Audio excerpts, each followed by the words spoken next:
मैं आपको एक बहुत ऑसम थिंग बताना चाहता हूँ और मुझे बिलीव है कि आज के बाद आप एक सत्य को समझ पाओगे। आपको परमेश्वर की एक पहचान मिल जाएगी कि मेरा परमेश्वर मेरे साथ है और वो मुझसे प्यार करता है। पाप हो जाने के बाद भी मैं सिर्फ एक कदम की दूरी पर हूँ कि मुझे उसके पास लौट जाना है। मैं बहुत हद तक अंकल बिली ग्राहम के सरमन्स में सुनता आया हूँ और मैं उनका आदर करता हूँ। भले ही आज वो हमारे साथ नहीं है, वो खुदा में सो गए हैं, पर मैं आज भी उनका आदर करता हूँ और मैंने उनके जीवन से और उनके वचनों से जो उन्होंने शेयर किए मैंने बड़ी ब्लेसिंग पाई है। नो डाउट मैंने उनके वचन कभी शेयर नहीं किए हैं, लेकिन मैं अपनी पर्सनल लाइफ में उनसे बहुत ब्लेस्ड हुआ हूँ। मैं आज उनका एक वाक्य बता के, एक छोटी सी बात बता के मैं इस वीडियो को यहीं पर समाप्त करूँगा। आज से बहुत साल पहले अंकल बिली ग्राहम, परमेश्वर के महान जन, एक प्लेस पे प्रीचिंग करने के लिए गए थे। स्टेडियम खचाखच भरा हुआ था और परमेश्वर ने उन्हें एक सत्य घटना वहां पर शेयर करने के लिए कही। आई थिंक वो यूएस के चिकागो में गए थे, जहां तक मैं जानता हूं। और जब वो वहां पर गए और वो एक स्टेडियम में प्रीचिंग कर रहे थे, तब वहां पर उन्होंने कुछ प्रीचिंग की। लाखों लोग, पूरा स्टेडियम, फुटबॉल स्टेडियम था, वो पूरा भरा हुआ था। तब परमेश्वर ने उन्हें एक बर्डन दिया कि इस स्टेडियम में 80 से ज़्यादा प्रतिशत लोग मुझसे दूर चले गए हैं और अब उनका और मेरा कोई नाता नहीं है। मैं उनके लिए तरस रहा हूँ, लेकिन वो अपनी एंटरटेनमेंट में बिजी हैं। जैसे आज की जनरेशन है जो अपने सेल फोन में इतनी बिजी है कि उन्हें पता ही नहीं है कि उनका एक खुदा भी है। तब बिली ग्राहम ने एक सत्य घटना उनके साथ शेयर की। एक लड़का था जो यूएस में ही रहता था। उस लड़के ने 18 साल की उम्र में ही ड्रग्स और बहुत सारे नशे करना शुरू कर दिए थे। और एक समय ऐसा आया कि उस लड़के को इन चीज़ों की इतनी आदत सी पड़ गई कि अगर उसके पास पैसे नहीं होते थे तो वो घर से पैसे चुराता था, लोगों से पैसे लेता था। और एक बार तो उसने हद कर दी जब उसने एक शॉप पे चोरी की। और उस समय, उन दिनों में जब उसने वो चोरी की, तो कुछ समय के बाद वो पुलिस के हाथ से पकड़ा गया और पुलिस ने उसको एक केस चलाया और कुछ ही समय के बाद वो जेल में था। जेल में एक दिन एक परमेश्वर का जन जेल मिनिस्ट्री करता था, वो जेल में लोगों को गॉस्पेल बताता था। तब एक बंदा वहाँ पर गया, तो जब वो गॉस्पेल शेयर कर रहा था तब ये भी आदमी जो चोरी के केस में अंदर था, लड़का, इसने भी ये वचन सुने और उसे रियलाइज़ हुआ कि इसने भी गुनाह किया है। और इसने इस प्रचारक से पूछा, क्या यीशु मसीह मुझे माफ़ करेंगे?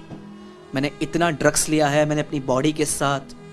याद रखना मेरे भाइयों और बहनों, आप परमेश्वर का मंदिर हो। आपको शराब, बीड़ी, सिगरेट, ड्रग्स, व्यभिचार, मैस्ट्रिब्यूशन, हस्तमैथुन के पाप, ये सब करने का अधिकार नहीं है। इससे परमेश्वर का मंदिर खराब हो रहा है। याद रखना, 1 कुरिन्थियों 3:17 में लिखा है, परमेश्वर का मंदिर पवित्र है और वो तुम हो। आप उस पवित्र मंदिर को खराब न करें।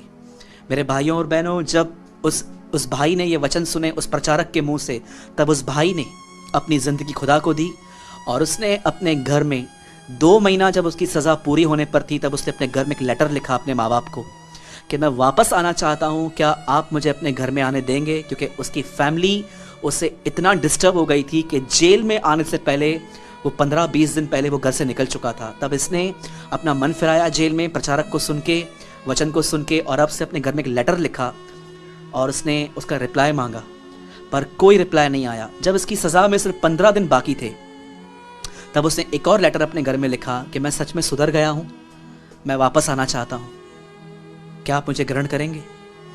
कोई जवाब नहीं आया। और उसने जब उसकी सज़ा के सिर्फ 2 दिन बाकी थे, तब उसने एक और लेटर लिखा और इसमें इसने कुछ चेंजेस की।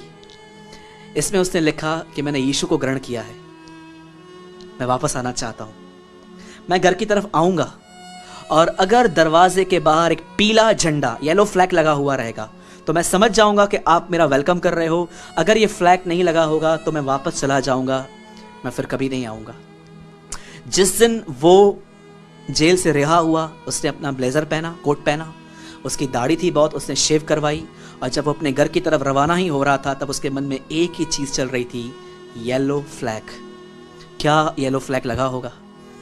आप जानते हैं, जब वो अपने घर की तरफ जा ही रहा था, जहाँ से उसके घर के सड़क की शुरुआत होती थी रास्ते की, उसके घर से लेके उसके दरवाजे तक पीले झंडे लगे हुए थे। उसका वेलकम हुआ।